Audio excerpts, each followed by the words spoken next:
Today, I'm going to be attempting 3 October prompts in one video, and these are all of the supplies I will be using for the 3 different prompt challenges. For the ArtSnacks, there is ink and a brush, Fineliners. For the InkTober, I will be using just Fineliners, alcohol markers with maybe some colored pencil. As you see, I've already gotten some ideas all sketched out for all 31 prompts for each prompt list.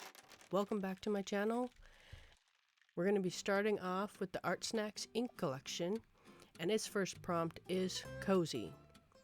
But let's first look at all of the supplies that came in the box. There's a brush pen. It came with 2 cartridges, and I just twisted open, and it's got a nylon tip. And you just put the ink cartridge in so that it sticks a little bit, and then when you screw the back cap on, it punctures the seal, and then it within like 10 minutes it fed the ink to the tip. Here are some Fineliners by King Art.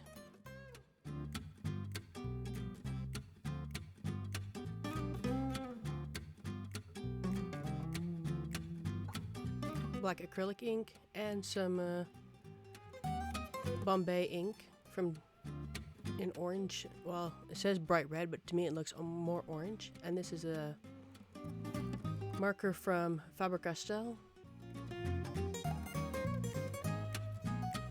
Here is the swatching of all these, and because the book has only 32 pages, that means I have only 1 extra page, and I wanted a cover page plus then the 31 prompts, so I ended up swatching all of the supplies in my sketchbook.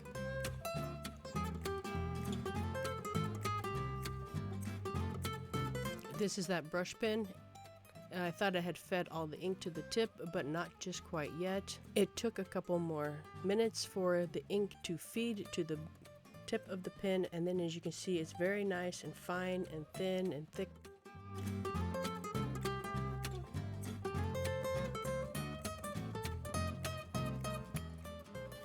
Then there's the Faber-Castell India ink marker with a brush tip. And this was another Fineliner that was in the box. And this one had a hard tip. Testing out the white gel pen. And then it was time to test out the King Art Fineliners. They were very great. Everything I'd expect from a fineliner, except for they appeared more gray than solid jet black on the paper. And I don't remember if this was just in my sketchbook or if that was also the case on the provided paper, but they were a bit more charcoal gray than a true fine deep black color. This is the Dr. P.H. Martin's bright red, and as you can see, it really looks orange, and it's like a bright orange that leans a bit red.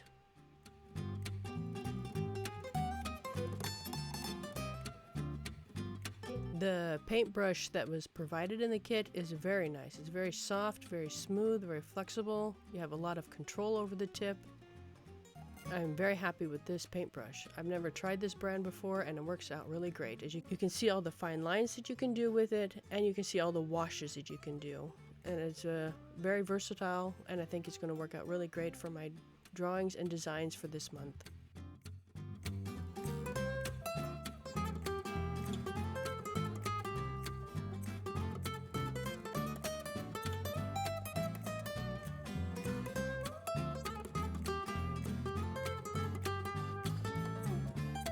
Now let's get to sketching out my cozy idea. My cozy idea, as with all my prompts that I'm going to try this time around, is I'm going to make them all, try to make them spooky themed, as well as a piece of jewelry. And for me, cozy means a hot cup of hot choco. So I'm drawing a pendant that is going to be a coffee cup, and it's going to have hot choco in it with floating marshmallows hanging from a chain. Here I am sketching out the chain, and I've got the rough layout of the coffee cup done, and I was debating over if I wanted square links or if I wanted rounded links. So I was just trying out a couple ideas to see which would fit the motif better.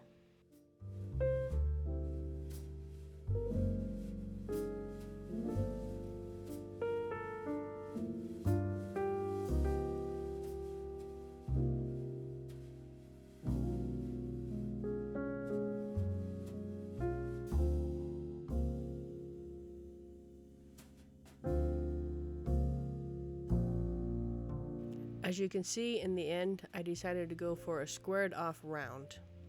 I thought that fit with the coffee mug, as it was very tall and a very thick mug, and a bit squarish but round as well.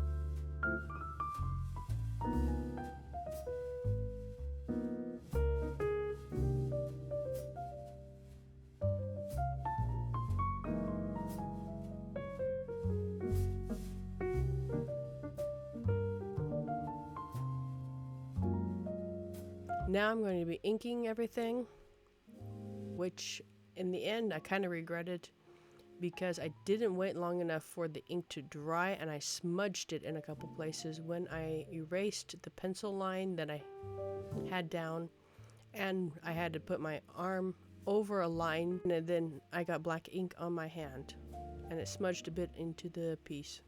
My purpose for doing all 3 Inktober challenges is because I want to accelerate my drawing skills and abilities. I think if I can complete all 93 prompts, or a good majority of them, I think it will really give me a good foundation and head start into being able to continue drawing daily and showing you guys my process and learning more along the way.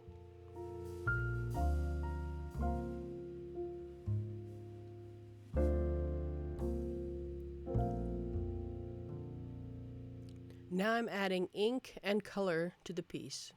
Here I'm putting down a wash. It was a bit too dark to begin with, so I added some more water to the black acrylic ink. And yes, this hot choco is very dark. I'm going to call it a dark hot chocolate cocoa instead of milk chocolate.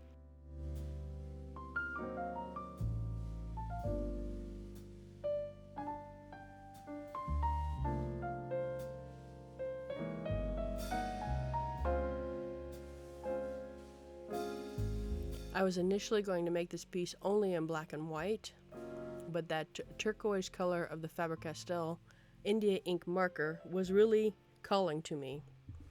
So that is why the chain is going to be this black color, when normally chains are a silver or a gold color.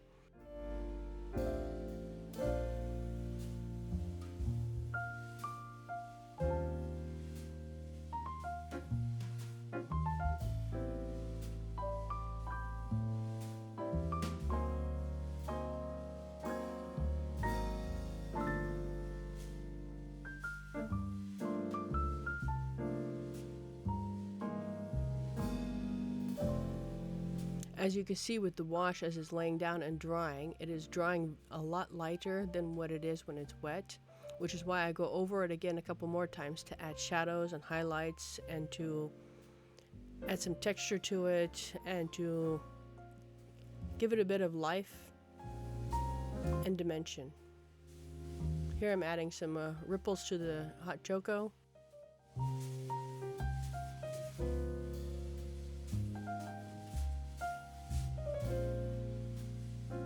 Now to make the coffee cup a nice, beautiful, vibrant turquoise color.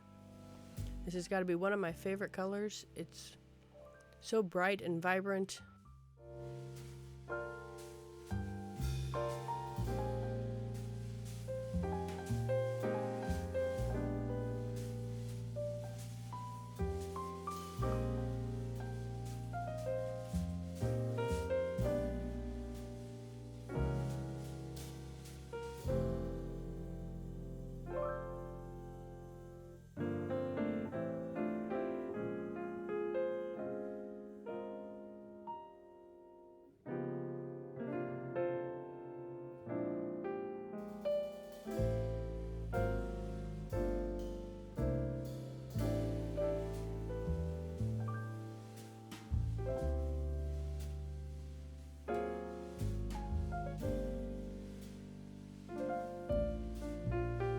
Here I'm using the white gel pen because that black line for the lip of the cup bled too far over and there was no longer an edge.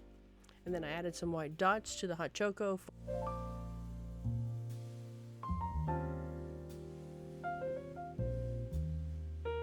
Now I'm adding some imaginary high gloss lines to the chain and adding a highlight to the coffee mug.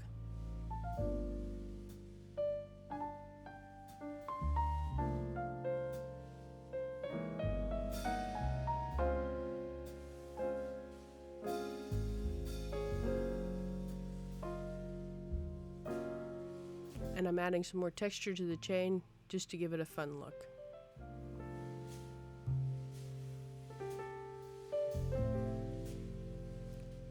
A little bit of a drop shadow.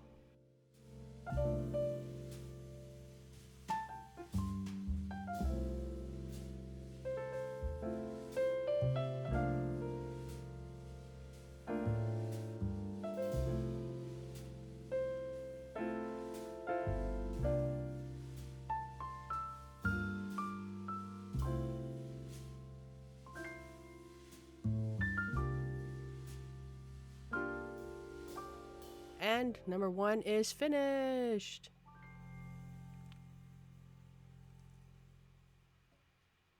On to the next. Now we're doing the InkTober supplies. And the prompt is dream. There I have some Fineliners, various sizes, including a brush, I believe. And then we have some metallic and a white gel pens. And this is a new sketchbook I got. It's the Canson Art Book 180. It has a magnetic closure. The paper is fairly thin. It's not too bad. It's great for sketching. Now, my dream is always, of course, of jewelry. And what's better? A large diamond ring. So, I'm going to be sketching a diamond ring. And for the InkTober prompts, I will be only doing black and white with some metallic accents.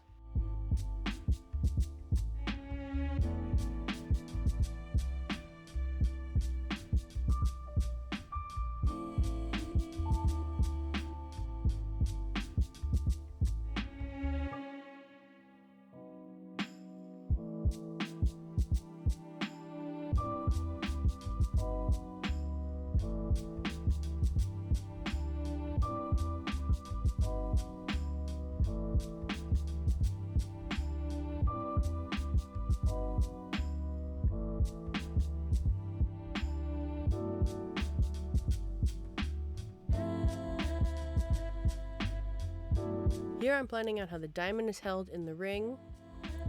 I'm going for a bit of a fantasy setting where it's just held in a cup. And now I am drawing the facets of the diamond. I had to plan it out because it couldn't be 100% correct because it's just a fantasy and a dream diamond.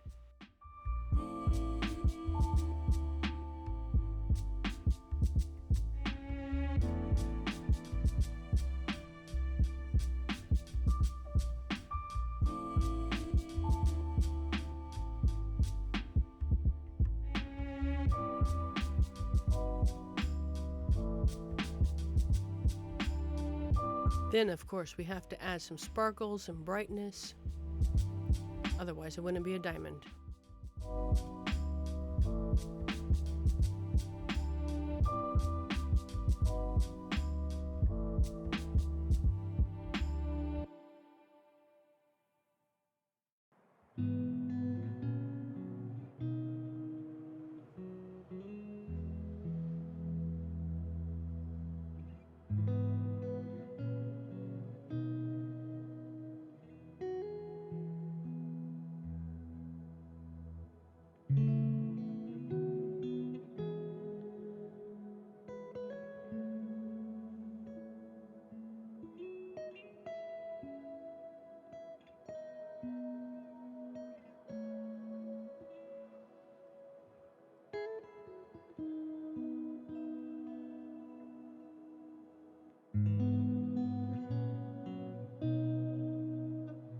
Now that we've got it all sketched out, it's time for inking.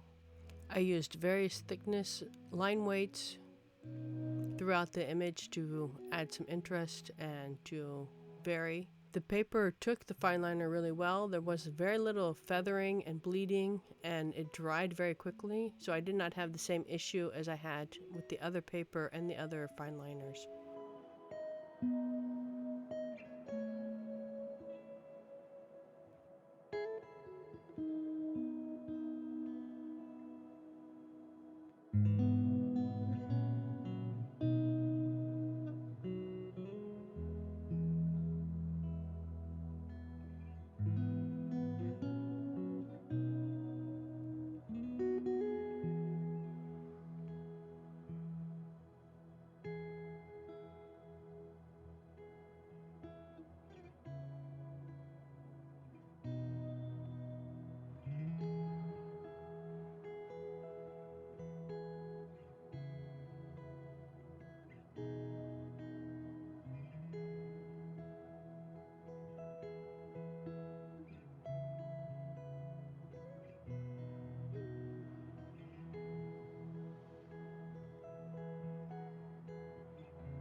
Here I'm adding some texture to the Z's and to the diamond ring, just to give it to give the image a bit more life, as it was looking quite flat and plain. I then used the silver gel pen to add some extra sparkle to the image. Look how shiny and silvery that silver gel pen is. It's got to be one of my favorites so far.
Now to date it and sign it,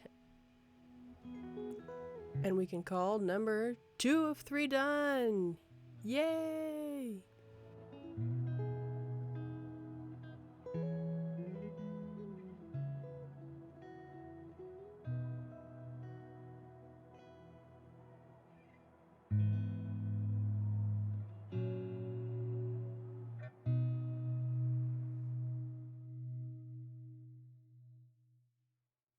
So let's get started with the third and final drawing.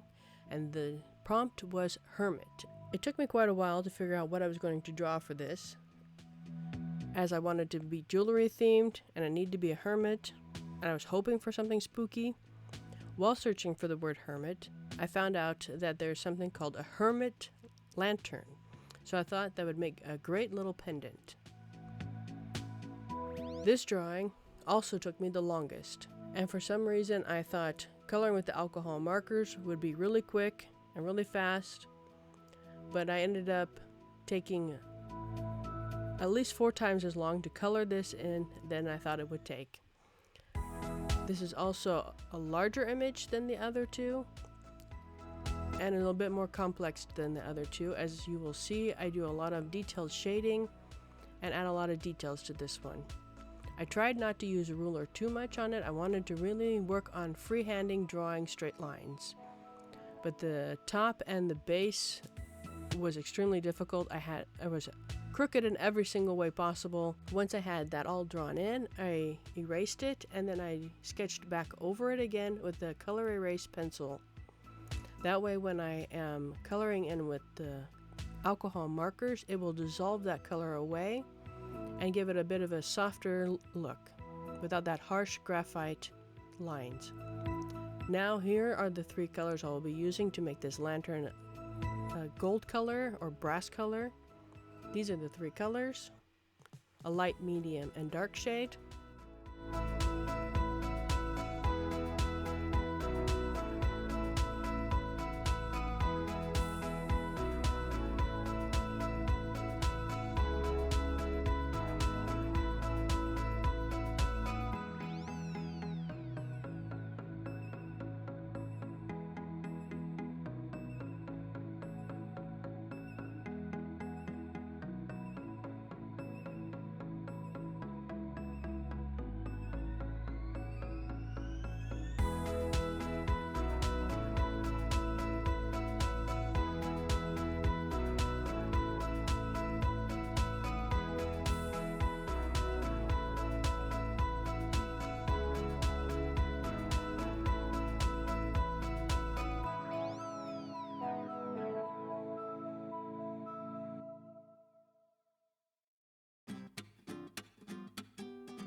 Here I'm coloring in the dome, trying to give it a rounded appearance by adding several layers of the light color to the middle piece, as that one will be slightly darker than the top piece. And as you can see also, while the marker dries, you can see that it evens out and is not as patchy and as blotchy as it first appears. During making this piece of art, I learned a lot of patience and to start and do one section at a time and then go back and do another section and let it dry in between as it massively color shift, and then it would even out, and then I was like, okay, this is great, now let's add a darker color, but that would really fade a lot, and I would need to go back in and add some more layers to keep building up that depth and dimension to the piece. I'm now going back over with the mid-tone color to add some scratches and some wear and some use, and to give the piece a bit more life and looking like it's a real lantern that has been used.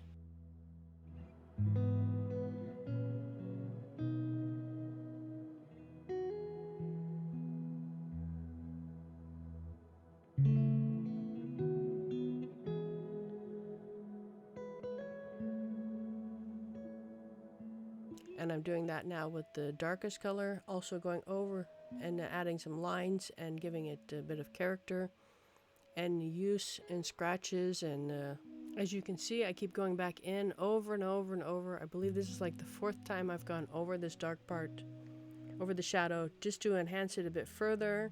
And with markers, you can just keep layering up, and it keeps giving more dimension and more life, and that's one thing I really love about markers.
And now it's time for the base.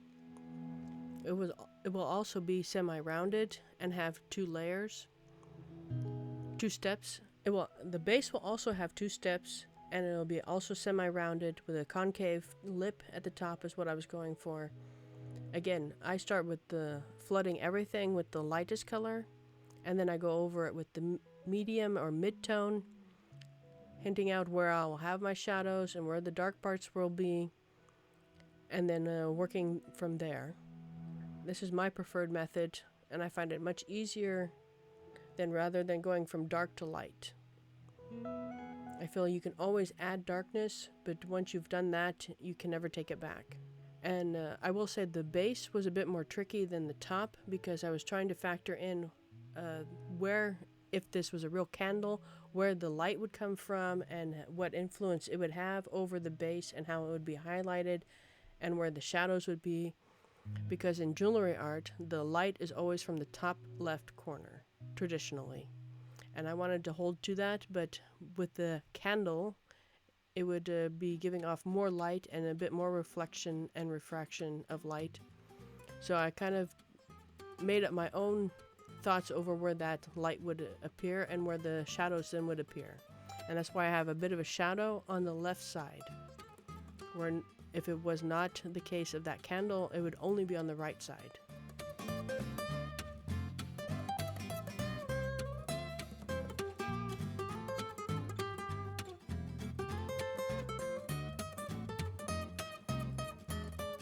While I was letting the base dry for a bit, I went back to the top to add in some more creases and lines and dimension to it.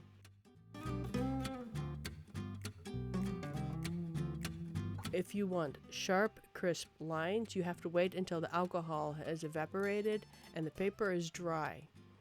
Then you can get those sharp, crisp highlights and shadows.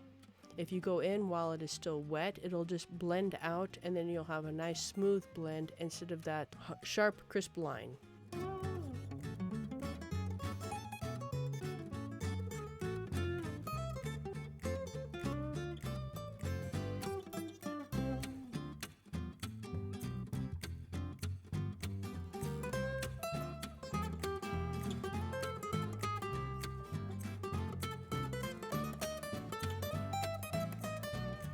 Now it's time for our bejeweled candle.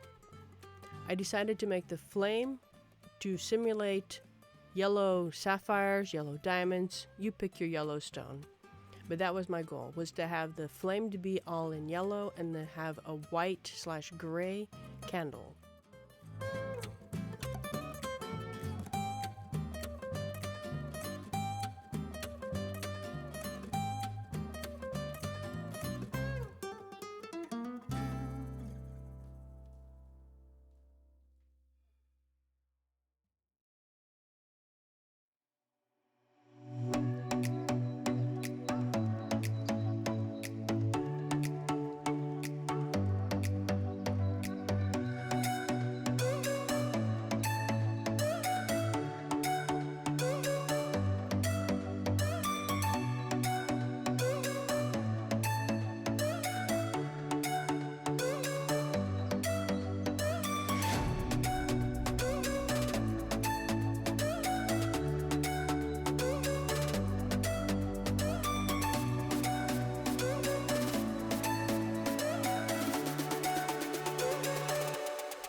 For the gemstones, I'm making their metal behind it to be darker than the gemstones themselves, so that they appear and show more in the design.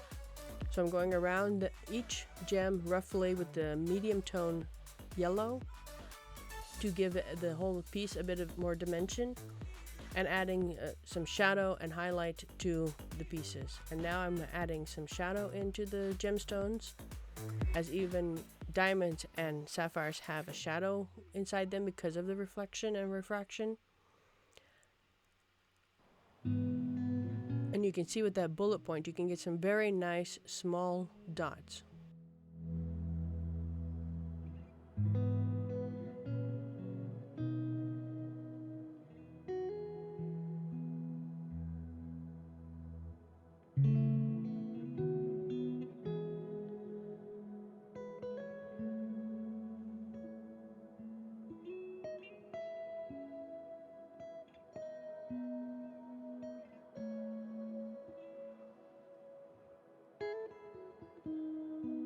Now I'm going with the lightest yellow to add some highlights.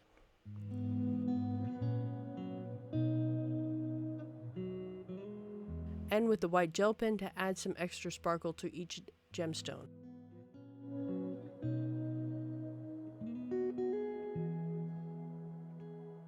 I then decided to give the candle a highlight, and I added some more white highlights throughout the piece.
I then took a ChromaFlow natural brown pencil to add some extra shadows to the piece. And that will be the final thing that I add to this.